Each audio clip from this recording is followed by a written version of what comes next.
BRS అధినేత కేసీఆర్ కుమార్తె కల్వకుంట్ల కవితను పార్టీ నుంచి సస్పెండ్ చేస్తూ సంచలన నిర్ణయం తీసుకున్నారు. పార్టీ వ్యతిరేక చర్యలకు పాల్పడుతున్నందుకే సస్పెండ్ చేస్తున్నట్లు లేఖలో పేర్కొన్నారు. పార్టీ ఎప్పుడైతే లేఖ విడుదల చేసిందో అప్పటి నుంచి కవిత మీద ఏకంగా బీఆర్ఎస్ సోషల్ మీడియాలో కార్యకర్తలు రెచ్చిపోతున్నారు. కవిత మీద బీఆర్ఎస్ అటాక్ మొదలైందనే చర్చ స్ట్రాంగ్ గా వినిపిస్తోంది. మరి దీనిపై కవిత ఏ విధంగా రియాక్ట్ కాబోతున్నారు? ఈ ప్రత్యేక కథనంలో చూడండి.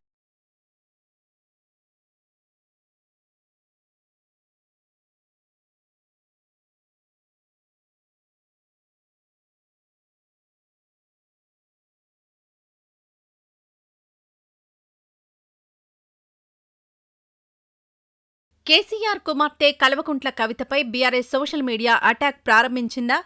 పార్టీ అధినేత నుంచి క్లియర్ సంకేతాలు రావడంతో కవితకు వ్యతిరేకంగా బీఆర్ఎస్ కార్యకర్తలు పనిచేయబోతున్నారా? అంటే జరుగుతున్న పరిణామాలు చూస్తే నిజమేనని అనిపిస్తోంది. కాళేశ్వరం అవినీతి విషయంలో హరీష్ రావు, సంతోష్ రావు పాత్ర ఉందని కవిత సంచలన వ్యాఖ్యలు చేసిన మరుసటి రోజే బీఆర్ఎస్ పార్టీ నుంచి ఆమెను సస్పెండ్ చేశారు. అధినేత నుంచి సస్పెన్షన్ ఆదేశాలు రావడమే ఆలస్యం. గులాబీ పార్టీ సోషల్ మీడియా అలర్ట్ అయిపోయింది. నిన్నటిదాకా తన పార్టీలో ఉన్న కవితపై అటాక్ మొదలుపెట్టింది. ముందుగా పార్టీ రాష్ట్ర కార్యాలయంలో కవిత ఫోటోలను కార్యకర్తలు చించేశారు. ఫ్లెక్సీలను తొలగించారు. పలుచోట్ల కవితకు వ్యతిరేకంగా నినాదాలు చేశారు. అంతేకాదు ఆమె దిష్టిబొమ్మ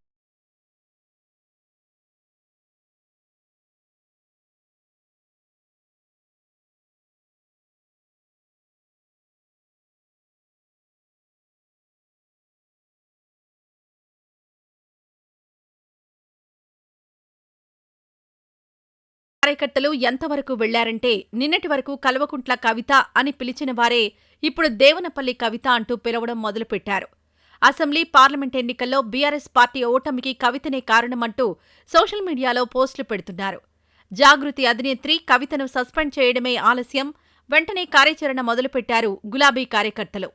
ఎవరి మీదైతే కవిత ఆరోపణలు చేశారో ఆయన ప్రాతినిధ్యం వహిస్తున్న సిద్దిపేట జిల్లా హుస్నాబాద్లో గులాబీ పార్టీ కార్యకర్తలు తమ ఆగ్రహాన్ని తారాస్థాయి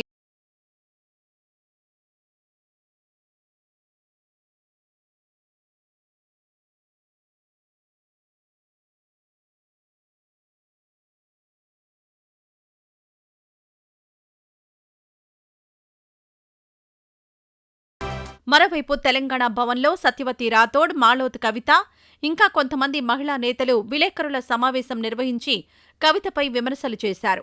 కవితను పార్టీ నుంచి సస్పెండ్ చేయడం పట్ల బీఆర్ఎస్ శ్రేణుల్లో ఆనందం వ్యక్తం కావడం అందరినీ ఆశ్చర్యపరుస్తోంది. పార్టీకి వ్యతిరేకంగా ఆమె మాటలు మాట్లాడారు కాబట్టి మా నాయకుడు సస్పెండ్ చేస్తూ నిర్ణయం తీసుకున్నారు. ఆ నిర్ణయాన్నే మేము ఆమోదిస్తున్నామని మహిళా నాయకులు కూడా అంటున్నారు. కవితకే కాదు, పార్టీ లైన్ దాటితే ఎవరికైనా ఇదే గతి పడుతుంది. పార్టీకి వ్యతిరేకంగా వ్యవహరిస్తే కఠిన చర్యలు తప్పవని మా నాయకుడు చెప్పారని అంటున్నారు. పార్టీ కంటే కూతురు గొప్పది కాదని నిరూపించారని మాజీ మంత్రి సత్యవతి రాథోడ్ వ్యాఖ్యానించారు. ఇక అన్ని జిల్లాల అధ్యక్షులు, ఇతర నాయకులు కవితకు వ్యతిరేకంగా మాట్లాడడం మొదలుపెట్టారు. ఆమె సస్పెన్షన్ ఆనందంగా ఉందంటూ తమ అభిప్రాయాన్ని వ్యక్తం చేశారు. అయితే పార్టీ హైకమాండ్ నుంచి ఆదేశాలు రాకుండా ఇలాంటి వ్యాఖ్యలు వారు చేయరని రాజకీయ విశ్లేషకులు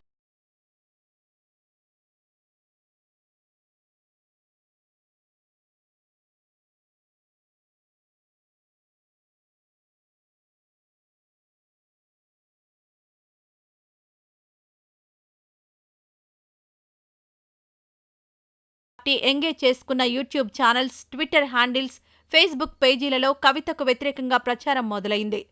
నాడు ఢిల్లీ మద్యం కుంభకోణంలో ఆమె అరెస్ట్ అయినప్పుడు పార్టీ అధినేత పడిన ఇబ్బంది, ఎన్నికల్లో ఎదురైన ఓటమి ఇవన్నీ ఆమె వల్లేనని నాయకులు ఆరోపించడం మొదలుపెట్టారు. కవిత పేరు ఆ కుంభకోణంలో వినిపించకుండా ఉండి ఉంటే భారత రాష్ట్ర సమితి పార్లమెంట్ ఎన్నికల్లో గెలిచేదని వారు చెబుతున్నారు. మొత్తంగా కవితను ఏకాకిని చేసి కార్నర్ చేసే పనిలో పడ్డారు గులాబీ నాయకులు. కవిత విషయంలో కొద్ది రోజుల క్రితమే బీఆర్ఎస్ పార్టీ ఈ ఆదేశాలిచ్చిందని, దాని ప్రకారమే తాము చేస్తున్నామని ఆ పార్టీ సోషల్ మీడియా వారియర్స్ చెబుతున్నారు. నిన్నటిదాకా తెలంగాణ బతుకమ్మ అని, కేసీఆర్ గారాల పట్టి అని పిలిచిన వారే ఇప్పుడు ఇష్టానుసారంగా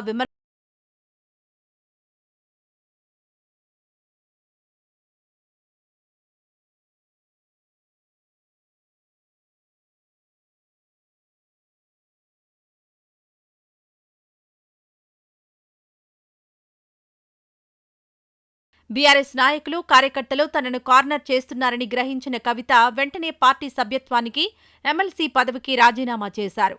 ఆ పార్టీలోనే లేనప్పుడు ఆ పార్టీ ఇచ్చిన ఎమ్మెల్సీ పదవి ఎందుకనే నిర్ణయానికొచ్చారు కవిత. ఒక విధంగా తనపై ఎలాంటి తప్పు లేకుండా చూసుకుంటున్నారు. పార్టీ ఇచ్చిన ఎమ్మెల్సీ పదవి నీకెందుకు అని ఆ పార్టీ నాయకులు ప్రశ్నించకముందే కవిత తన పదవికి రాజీనామా చేస్తూ మండలి చైర్మన్కు లేఖ రాశారు. మొత్తానికి కవిత కూడా తన వైపు నుంచి అటాక్ మొదలుపెట్టారు. రాజకీయాల్లో శాశ్వత మిత్రులు, శాశ్వత శత్రువులు ఉండరంటారు. ఇప్పుడు కవితపై బీఆర్ఎస్ కార్యకర్తల మాటల దాడులు చూస్తుంటే ఒక్కరోజులో రాజకీయం ఎలా తిరిగిపోయిందో అర్థమవుతుంది. మరి బీఆర్ఎస్ దాడి ఎంత లెవెల్కు వెళ్తుంది, కవిత దాన్ని ఎలా ఎదుర్కొంటారనేది